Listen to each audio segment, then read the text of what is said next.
نبی کریم علیہ السلام نے فرمایا، بخاری مسلم ہے، فرمایا 7 ہلاک کرنے والی چیزوں سے بچنا، اگر ان میں تم چلے گئے تو ہلاک ہو جاؤ گے۔ 7 چیزیں ہیں جو تمہیں ہلاک کر دیں۔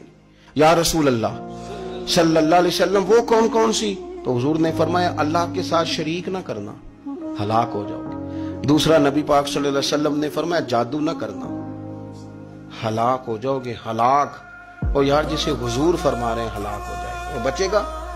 نبی پاک صلی اللہ علیہ وسلم نے تیسرے نمبر پر فرمایا جس شخص کے قتل کرنے کو اللہ نے حرام قرار دیا ہے اسے قتل نہ کرنا، ہلاک ہو جاؤ گے۔ چوتھے نمبر پر رسول پاک علیہ السلام نے فرمایا سود نہ کبھی بھی کھانا، ہلاک ہو جاؤ گے، ہلاک۔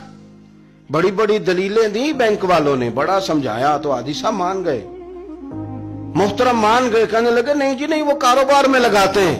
بڑے بھولے والے ہیں، پتہ سارا ہے۔ اور دیکھو سب کاموں کے باوجود مستقل بینکوں میں پیسے اس اکاؤنٹ میں رکھے ہوئے ہیں جہاں سے مستقل سود آتا ہے۔ حضور نے فرمایا نہ کرنا یہ کام۔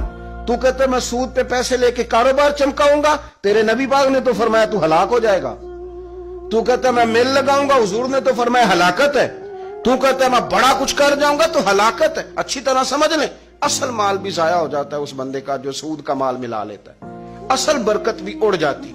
اور میرے نبی پاک صلی اللہ علیہ وسلم نے 5ویں نمبر پہ فرمایا یتیم کا مال نہ کھانا، ہلاک ہو جاؤ گے۔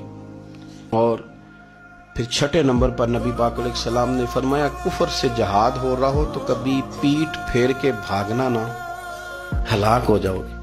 اور 7ویں نمبر پر اللہ کے رسول نے فرمایا بے قصور اور بے گناہ عورت پر تہمت نہ لگانا، بلا وجہ بہو کے کھاتے نہ کچھ ڈال دینا۔ یہ 7 وہ چیزیں ہیں جو ہلاک کر دیں۔